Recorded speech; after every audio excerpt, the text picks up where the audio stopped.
Saya pun masuk PLN itu karena salah satunya, kalau bagi saya pribadi, adalah kesempatan untuk dapat scholarship, Pak. Dan 2010, puji syukur, alhamdulillah, puji Tuhan, dapat kesempatan sekolah. Ya, memang cita-citakan sekolah pada waktu itu yang kesempatan terbuka di ITB. Nah, jadi kita pun sangat senang ya bisa dapat sekolah dan disponsori oleh perusahaan, dan tentunya masih dapat salary pula, dan itu juga suatu nikmat yang luar biasa yang saya rasakan di PLN.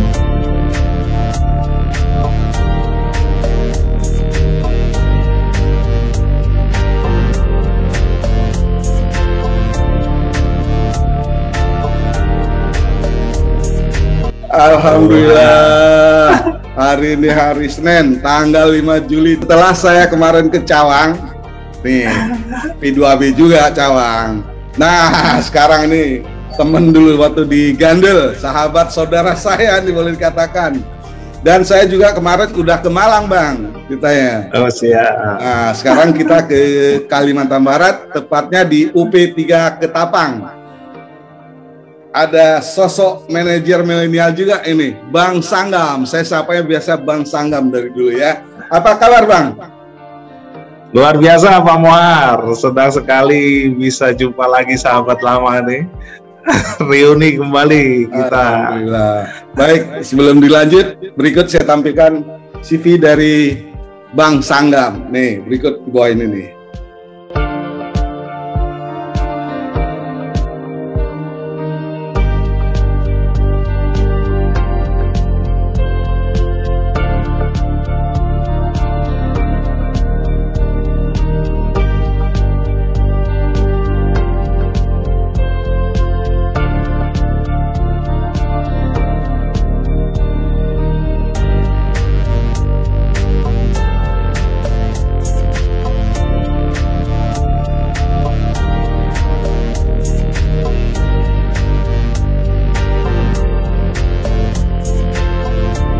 Terusan CV ya, historis dari pekerjaan Bang Sanggam selama di PLN ya, Bang ya.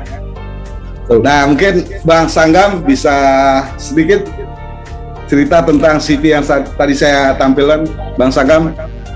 Silakan, Bang. Ya. Makasih Pak Mohar. Jadi memang kalau saya ngomong histori, saya masuk PLN itu karena doa ayah saya tuh. Jadi saya memang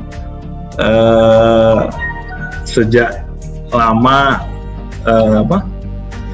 memang dulu cita-cita itu hanya ingin jadi anggota TNI Polri gitu. Jadi mulai dari SMA pun mempersiapkan fisik dan mental untuk menjadi anggota.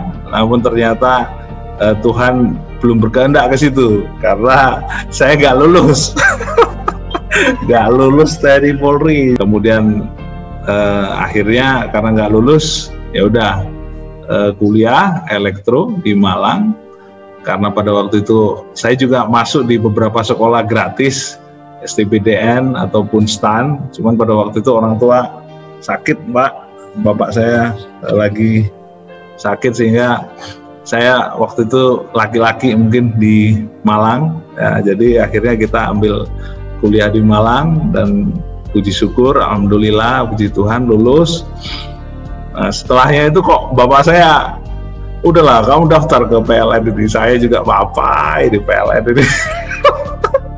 Dan memang itu doa ayah itu luar biasa, Pak. Saya rasakan pribadi itu gimana ya, sampai lulus pun finally lulus.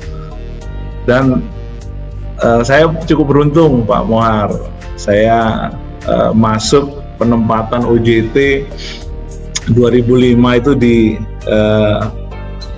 bumi Chandra di muka PLN P3B Gandul, Gedung Miring gitu. Saya luar biasa sekali ya, saya dikasih anugerah berkat keberuntungan gitu untuk bisa di Gandul dan bertemu dengan banyak orang-orang hebat, senior-senior hebat, lingkungan yang menumbuhkan rasa belajar terus gitu. Itu yang memang beda, itu yang beda saya rasakan. Saya sungguh beruntung. Memang itulah doa ayah gitu ya, yang mengantarkan saya bisa sampai di Gandul ketemu senior-senior yang dengan semangat ngajarin saya banyak hal, dan finally tentu ketemu dengan Pak Mohar nih, Budi nih, aduh banyak rekan-rekan di Gandul tuh luar biasa, senior-senior guru-guru wah, mulai dari Bang Dani, Mas Teguh, Mas Agus, Mas Kolik, wah guru-guru semua tuh untuk ngajarin kami. Dan 2010 puji syukur, alhamdulillah, puji Tuhan dapat kesempatan sekolah. Ya, memang cita-citakan sekolah pada waktu itu yang kesempatan terbuka di ITB. Nah, jadi kita pun sangat senang ya bisa dapat sekolah dan disponsori oleh perusahaan, dan tentunya masih dapat salary pula, dan itu juga suatu nikmat yang luar biasa yang saya rasakan di PLN 4 tahun setelah mengemban banyak belajar di Gandul, dapat kesempatan S2 di ITB. Luar biasa Pak Mohar. Jadi 2010 sampai 2012-an lulus, wah tentunya semangat nih, back to Gandul lagi gitu kan, back to Gandul. Tetapi ternyata Tuhan berkata tidak gitu. Oh, jalurnya sekarang dibelokkan lagi, set gitu. Kita mulai menjelajah Indonesia Timur, wah, ring. Langsung dapat SK di Indonesia Timur tuh. Hal yang berbeda, belajar hal baru lagi, dulu di basic operasi SCADA, dan sekarang juga belajar mengenai policy di aset transmisi, karena penempatan di aset manajemen. Ternyata di sana dapat kesempatan lagi untuk ikut project pilot enterprise asset management. Banyak pengalaman baru bersama direktur-direktur yang hebat-hebat tuh, Pak Wigner, Pak Adnyana, banyak ilmu-ilmu baru kita yang bisa kita belajar dari visioner Pak Agus, ya, Kadif Transmisi, Pak Dibyo, guru transmisi dan operasi. Dan baru 2015 dipromosikan oleh beliau-beliau Pak, tapi belajar langsung ke Kalimantan Timur. 2015 Kalimantan Timur. Waktu itu jadi GM-nya Pak Manison waktu itu. Pak Manison, SRM distribusinya Pak Dapotan Manurung. Begitu masuk, beliau-beliau malah promosi Pak. Jadi kami dapat visi aja dari beliau-beliau itu. Dapat visi dari beliau-beliau. Waktu itu saya ingat, Sangam, kau harus membangun area pengatur distribusi.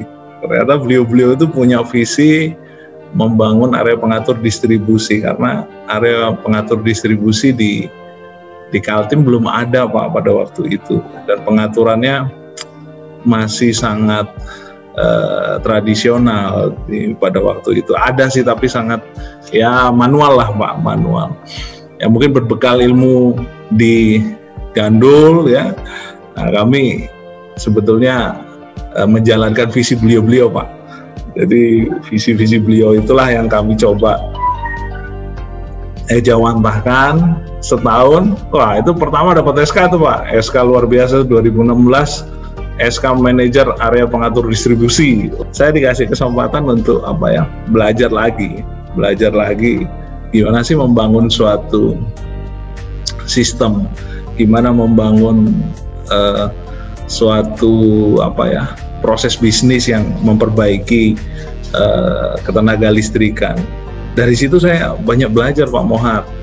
Oh iya ya, mungkin founding father Jawa Bali dulu kayak gini lah bangun sistemnya yang masih berantakan terus disusun kembali. Oh iya ya, saya berarti dapat kesempatan nih untuk belajar membangun sistem dari nol gitu, tetapi dengan skala yang mungkin lebih kecil. Oh iya, di situ saya banyak belajar Pak Mohar di 2016 saya tahu artinya nggak punya staff, artinya harus membangun dari nol, menyusun control center, terus desain ruangan control center seperti apa, membangun sistem komunikasi, banyak hal yang ilmu-ilmu yang saya dapat di Gandul dulu yang banyak saya juga terapkan di membangun APD ini. Tentunya kombinasi sistemnya kali ini berbeda. Sistemnya adalah sistem distribusi, Pak.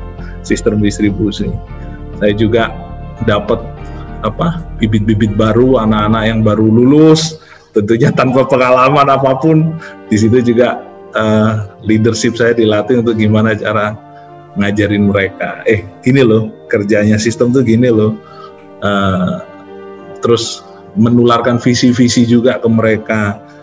Mungkin kamu belum pernah lihat yang gede. Nah, ini saya ajak untuk melihat yang gede. Walaupun saat ini kamu berada di sistem yang kecil, tapi kamu harus punya pikiran dan visi besar.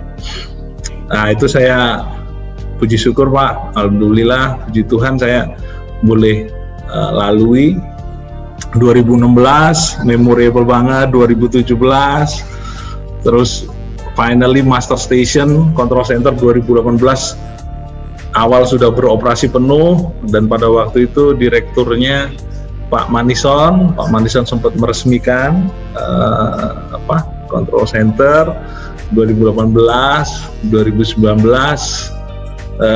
sudah mulai establish. Saya sudah bisa lebih mengurusi hal-hal yang lain, operasional sudah mulai berjalan dengan sendirinya, tim-tim di bawah saya sudah mulai tumbuh, dan itu berkat Tuhan juga. Nah, 2020 kayaknya leader-leader ini punya pemikiran berbeda nih ke saya. Wah, ini jangan tetap di sistem nih, saya dimasukkan ke dunia baru lagi, Pak. Wah. Di dunia baru lagi, yaitu dunia pelayanan pelanggan itu. Jadi luar biasa, Pak. Jadi saya juga syok, Pak, seriusan syok itu. Saya ini orang sistem dari 500-150 sudah turun ke 20 kafe, udah dibangun APD. Kali ini saya bangun lagi, saya dihadapkan untuk belajar kembali di sistem 220 ya, tegangan rendah. Jadi Agustus itu 2020 saya dapat SK pelayanan pelanggan di Ketapang Kalbar. Tentunya tantangan baru, Pak. Bagaimana kita bisa terjun langsung, ya, seninya memang luar biasa. Kita bisa terjun langsung ke pelanggan paling ujung kita, ke rumah tangga, ngobrol, diskusikan untuk nagih tagihan listrik ya, supaya mengingatkan pelanggan supaya bayar listrik gitu. Tapi itulah sedihnya, Pak. Jadi di pelayanan pelanggan itu kalau saya asumsi memang harus seperti gajah. Gajah itu telinganya besar. Jadi artinya itu saya belajar bahwa harus banyak kita mendengar, lebih banyak berempati, lebih banyak mencoba menemukan solusi-solusi, dan itu buat kebahagiaan konsumen. Dan saya di sini saya sungguh banyak dilatih untuk menjadi pribadi yang lebih tangguh, karena kondisi Ketapang itu cukup dinamis, Pak. Dia punya histori layanannya juga punya histori defisit banyak, sehingga itu menjadikan saya, melatih saya menjadi pribadi yang tangguh dan tetap harus firm untuk bisa melayani dengan hati, dengan empati, tetap bergerak maju, dan tentunya menambah kasanah pengalaman, Pak. Jadi ada teman yang bercanda, luar biasa, Sagam ini kalau yang lainnya naik, dia turun tegangan nih, 500, 150, 20, sampai 220 volt. Saya bilang, oh ya itulah sedihnya. PLN bisa memberikan saya kesempatan untuk terjun di berbagai lini liga permainan tuh saya amazing dan bersyukur banget kepada Tuhan dan tentunya leader-leader dari PLN, Pak. Ya mungkin itu ya sedikit cerita lah, Pak. Iya. Reuni kita nih sudah 10 tahun nggak ketemu, Pak. Baik. Bang Sanggam, dari satu SK ke SK lain, pas nerima, pas buka penugasan di tempat lain, gimana tuh, Bang? Ya, penugasan yang paling saya benar-benar kaget tuh yang terakhir, Pak, yang ke Ketapang, karena itu benar-benar di luar mitigasi resiko saya tuh.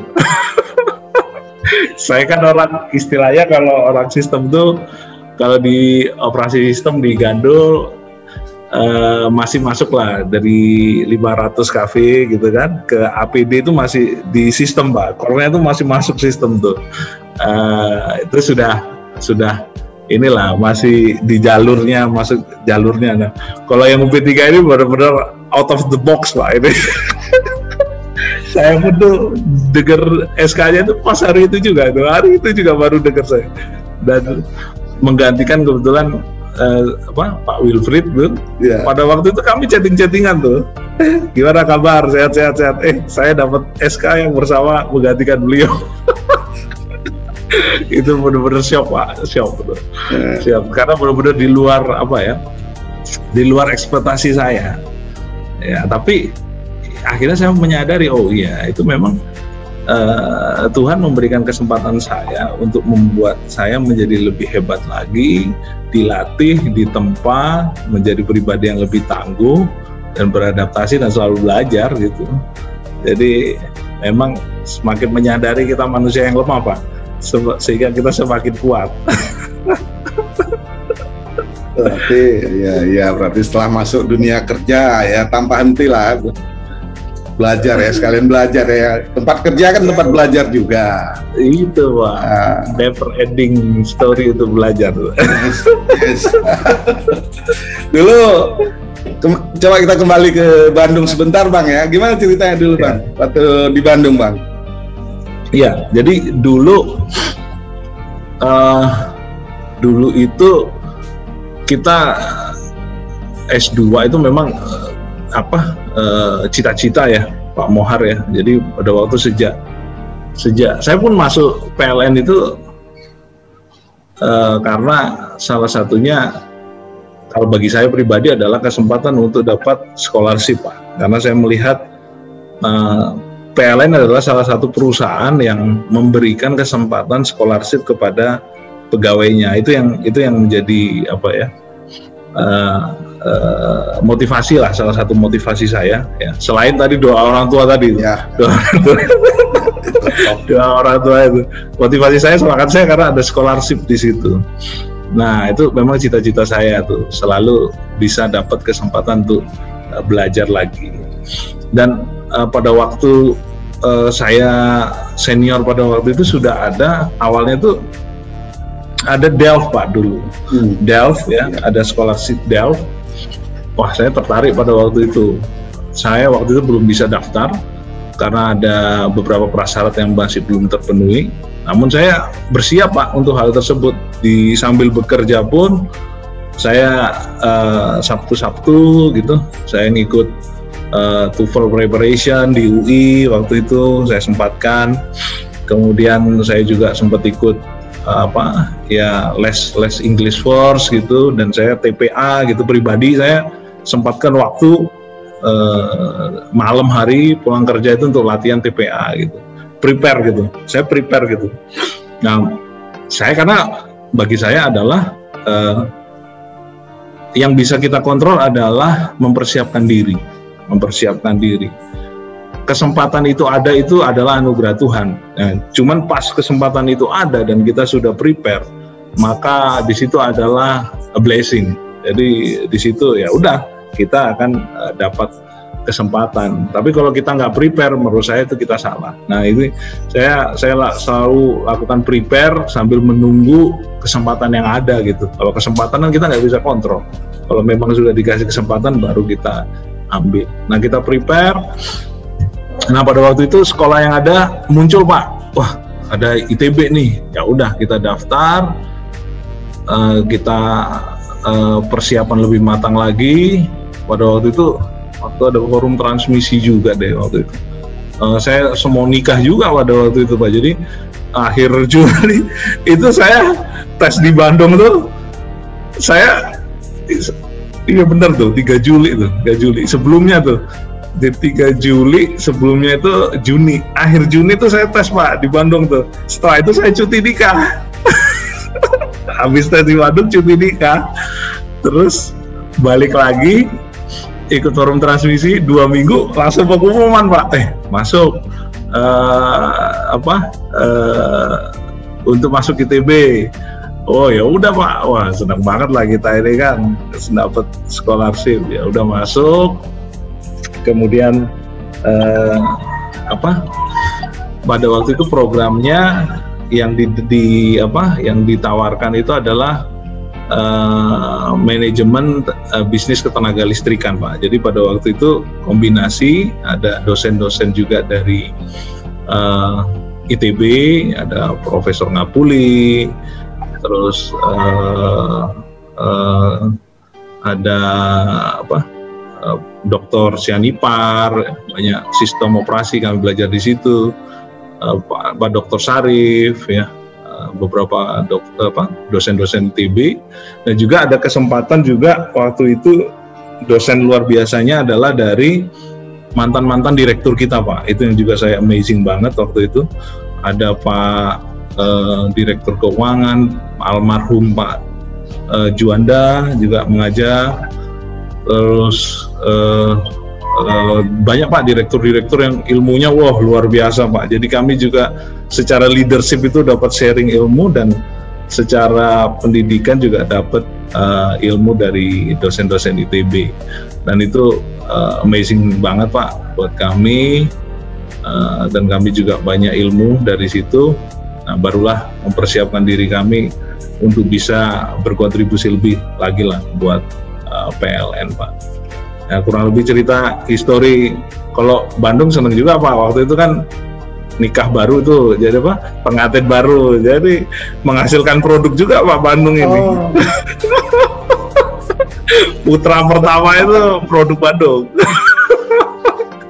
Ruda waktu itu kontrak Cimahi tuh Pak, jadi produk Bandung tuh Pak, jadi memorable tuh.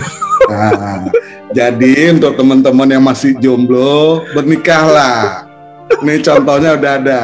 Begitu Nisa, langsung doa dari istri, langsung diterima di ITB.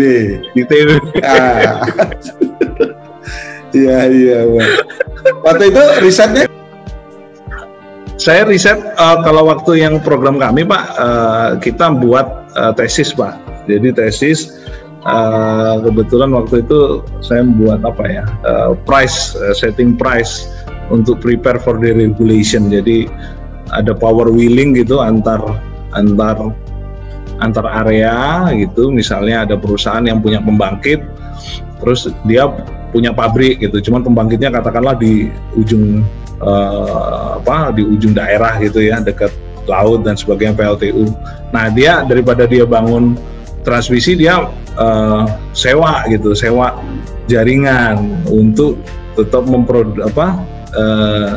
supply di pabriknya. Nah bagaimana skemanya itu yang menjadi poin tesis kami Pak, tentang structure biaya dan bagaimana kita mencharging tentunya dengan hitungan power flow dan parameter-parameter lain. Itu yang kita definisikan Kak waktu di tesis kami di ITB.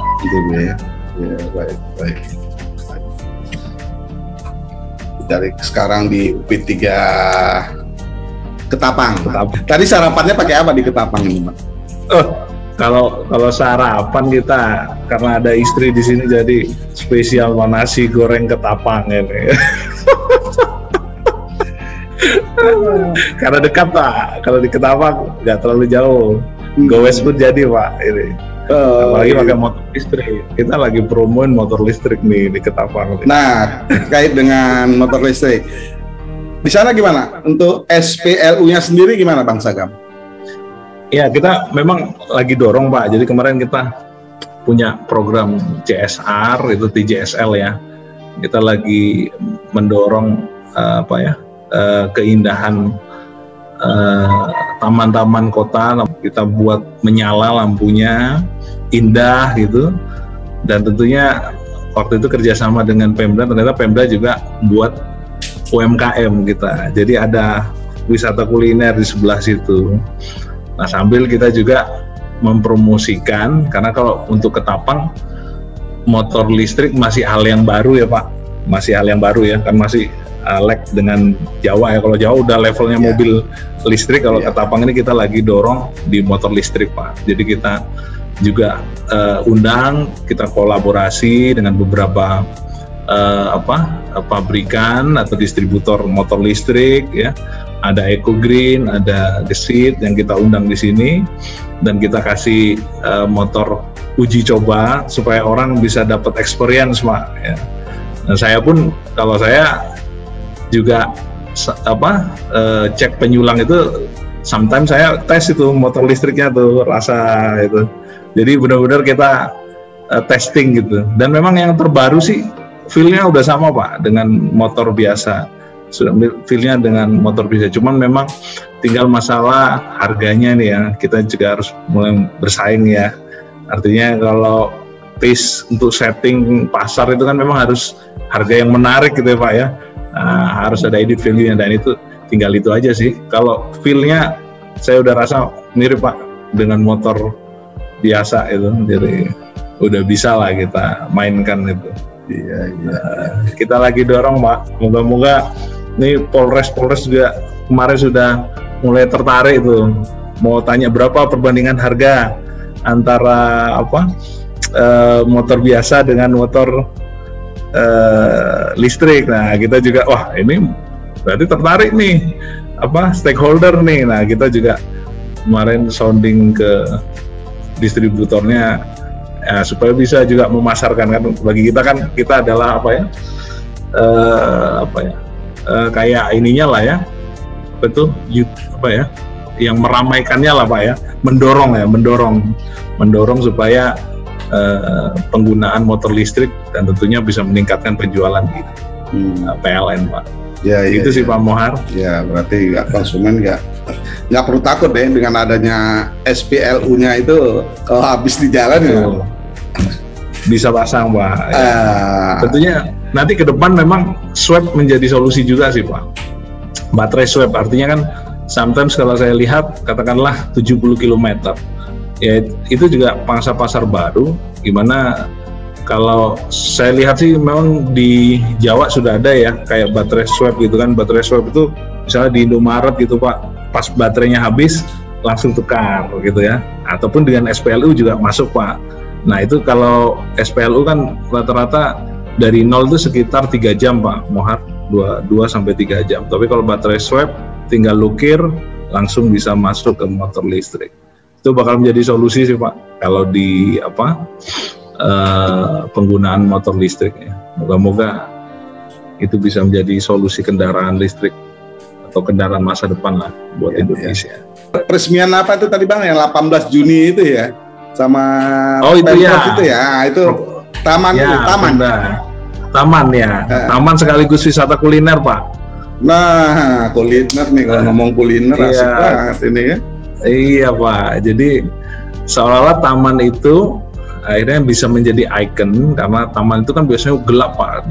Awalnya itu gelap, serem gitu, orang juga takut, yang datang malah yang nuansa negatif lah. Nah, kita lagi shaping taman itu, jadi pada malam hari dia menjadi terang, keluarga, family, anak-anak juga nyaman. Nah, depan-depannya inilah muncul wisata kuliner Pak, jadi sambil menikmati ruang terbuka bebas, sambil menikmati hidangan, nah apalagi kasih musik lah masuk tuh Pak, itu nikmat betul. Nah, SPLU yang kita buat itulah untuk resource para pedagang kaki lima itu Pak, jadi mereka nggak perlu cari sumber listrik, sudah ada SPLU kita.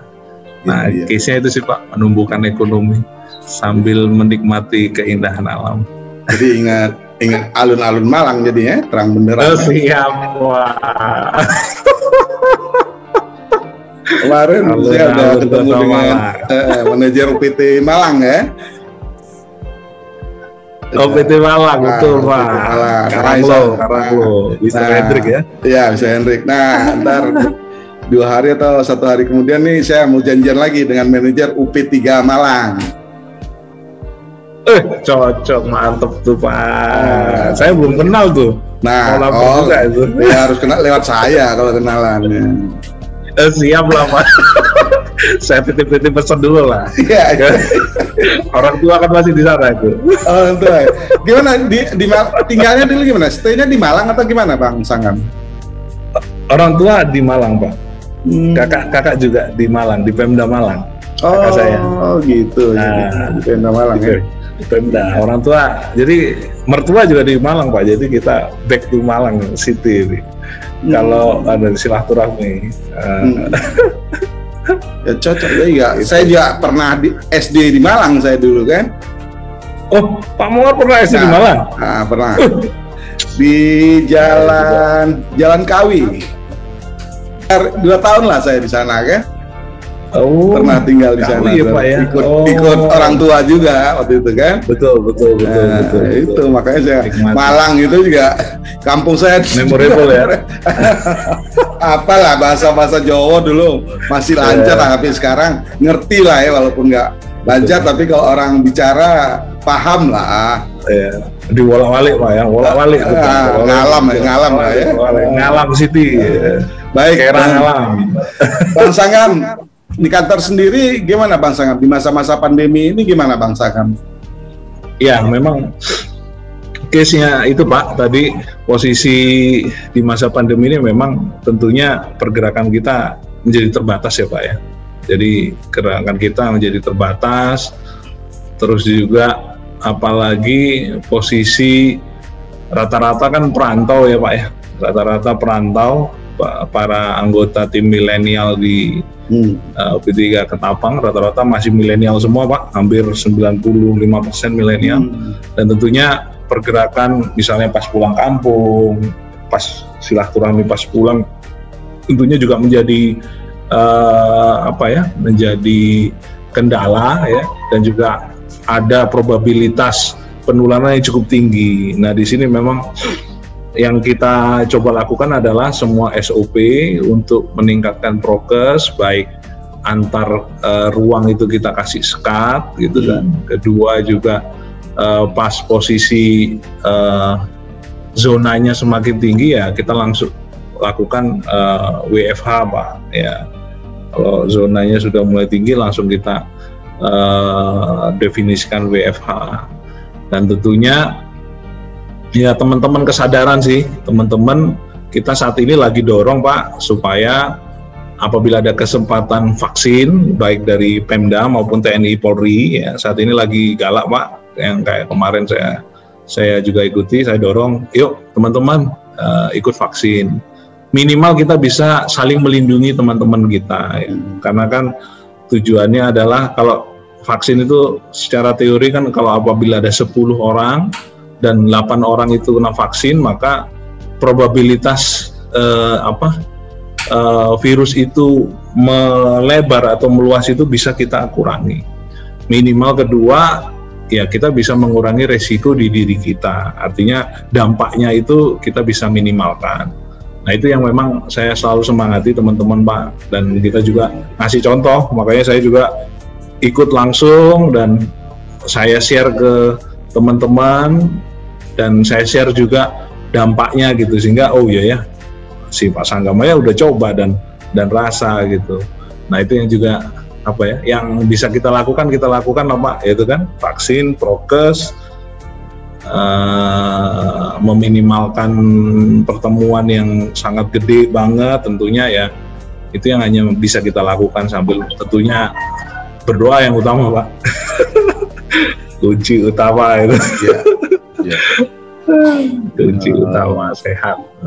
Jadi udah untuk teman-teman UP3 Ketapang, insya Allah udah gimana? Udah vaksin semua belum Pak teman-teman di?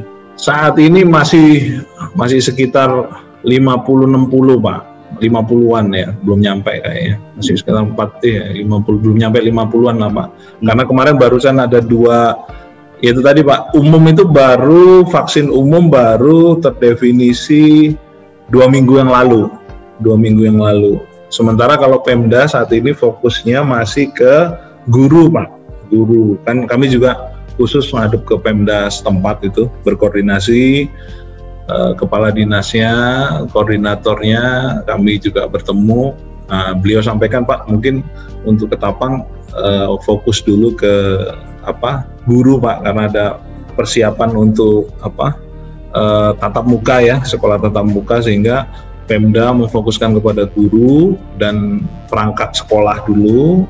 Nah, moga-moga sih kita tunggu paralel Pak yang alokasi untuk PLN, tetapi kita juga berkoordinasi dengan Polri ataupun TNI ya, teman-teman yang pada saat ada vaksin terbuka, teman-teman bisa ikut bergabung Pak. Itu yang bisa kita lakukan. Oke. Baik Bang Sanggam, sebagai closing mungkin ada himbauan buat adik-adik milenial. Lihatlah sosok perjalanan Bang Sanggam ini dari satu ke lain berbeda-beda tempat tugasnya ya. Ada pesan nggak buat adik-adik kita milenial? Ya. Jadi saya punya pesan buat adik-adik milenial ya. Temanya adalah menjadi seorang pribadi yang tangguh ya, resilient leader ya. Jadi saya memang melihat Pak, saat ini juga ya saya bisa mengerti banyak juga generasi-generasi yang juga memang ya karena sudah terbiasa hidup di kota gitu, terbiasa hidup di zona nyaman gitu, begitu penempatan di ujung-ujung gitu, wah langsung langsung heboh lah Pak, heboh gitu ya. Nah, tapi saya juga sampaikan ke teman-teman bahwa satu, banyak hal yang perlu kita syukuri. Nah, kunci sukses itu adalah kita mensyukuri apa yang kita terima dari Tuhan gitu, sebagai suatu anugerah. Bahkan kita juga bisa dapat pekerjaan. Dan terlebih lagi sebetulnya saya sampaikan ke teman-teman bahwa setiap hal yang diberikan kepada kita, kondisi bahkan yang mungkin tidak kadangkala tidak sesuai dengan ekspektasi kita, itu adalah cara Tuhan untuk membuat kita menjadi pribadi yang lebih tangguh gitu. Saya sampaikan juga ke teman-teman yang penugasannya di ujung Pak, kami juga ada daerah yang ujung dan saya juga udah pernah ke sana. Ada beberapa calon-calon leader yang memang kita kembangkan untuk kita letakkan Pak sengaja di ujung situ, dan saya sampaikan ke beliau bahwa saat ini kita dorong ke sana untuk menjadi suatu pribadi yang tangguh gitu, seorang jenderal yang sudah biasa berperang di medan laga perang depan gitu, dan feel-nya kamu bisa dapat gitu. Kamu sudah tahu rasanya nangis di saat gangguan malam gitu, saat hujan-hujan, nangis di saat temenmu udah berkeluh capek gitu, tapi ada gangguan jaringan gitu. Nah itu value yang menurut saya memang harus dimiliki oleh generasi saat ini Pak. Jadi generasi yang mungkin pada jauh lebih baik dari generasinya Pak Mohar mungkin gitu. Karena fasilitasnya sudah lebih nyaman dan sebagainya. Namun penempatan ataupun di garis-garis depan tersebut saya sampaikan ke mereka, jadilah seorang pribadi yang tangguh, yang mampu bertahan dalam kondisi yang tidak nyaman, tetapi harus tetap fight, bangkit lagi, dan tetap bersemangat untuk menjadi lebih baik. Nah ini yang nilai value yang lagi saya dorong Pak. Secara jujur saya sampaikan ke teman-teman, nanti akan ada suatu saat pembeda antara leader-leader yang sudah yang sudah mengarungi tempat-tempat yang sulit ya, tempat-tempat yang berat gitu. Dia akan lebih tough gitu, dia lebih kuat gitu, karena dia sudah merasakan proses itu. Nah itu nilainya akan jauh lebih tinggi dari hanya sekedar theoretical beraka gitu. Itu nilainya benar-benar di dalam banget. Nah, ini yang saya dorong. Kadang-kadang memang saya lihat generasi kita, waduh saya ada Pak di tempat itu di Aeropas paling ujung gitu kan, waduh saya ditempatkan di Aeropas Pak, ini gini. Saya sampaikan justru saat itulah adalah saat belajarmu, saat kamu ditempa menjadi seorang leader yang tangguh gitu. Kalau leader ditempatkan di tempat biasa ya dia nggak akan terlatih. Tapi kalau dia diletakkan di tempat yang medan perang yang luar biasa, dia akan menjadi pribadi-pribadi yang lebih kuat itu. Dan itu membuat dia akan menjadi lebih wise, lebih bijak, dan tentunya akan bermanfaat bagi dirinya dan perusahaan. Nah, semangat untuk menjadi seorang pribadi yang tangguh, resilient leader. Ya, salam resilient leader untuk generasi muda PLN. Ya. Baik, Bang Sanggam. Terakhir Bang Sanggam, ini benar-benar terakhir. Untuk sesuatu hendak disampaikan untuk khususnya di Gedung Miring, Bang. Gedung Miring ya. Wah. Untuk Gedung Miring dan penghuninya. Kalau menurut saya amazing Gedung Miring itu karena ada budaya di situ. Yaitu budaya untuk menciptakan dan mendorong kader-kader baru. Budaya itu menjadi budaya yang sungguh luar biasa. Yang merasuk ke saya sebagai salah satu anggotanya adalah budaya untuk mengajari, budaya untuk berbagi ilmu kepada generasi-generasi muda yang baru. Semangatnya selalu membuat lebih pintar, membuat generasi kader kita lebih pintar dan menumbuhkan dia untuk menjadi pengganti kita. Itu budaya yang selalu saya dapatkan di Gedung Miring itu. Saya selalu disambut baik oleh para mentor-mentor saya, leader saya, dengan semangat bahwa anak ini akan menggantikan saya, dan dia selalu men-sharingkan ilmu itu ke generasi berikutnya. Jadi salam belajar, budaya luar biasa dari Gedung Miring, belajar tanpa henti, inovasi tanpa henti. Amin. Baik, Bang Sanggam. Baik. Maaf ini, saya culik kayak pagi-pagi ya. Siap, Pak. Biasanya kalau udah lewat jam 8 ini susah nih. Sama teman-teman juga kemarin gitu juga kan. Kalau lewat dari 8 katanya link Zoom itu udah ada listnya tuh. Makanya saya bilang pagi-pagi kan. Baik, Bang Sanggam, mohon izin juga video ini saya share di sosial media, berbagi aja Bang ya. Baik, Bang Sanggam, demikian silaturahim virtual saya dengan Bang Sanggam, manajer UP3 Ketapang, PLN wilayah Kalimantan Barat. Salam sehat, Bang. Terima kasih, Pak Wad. Salam sehat selalu.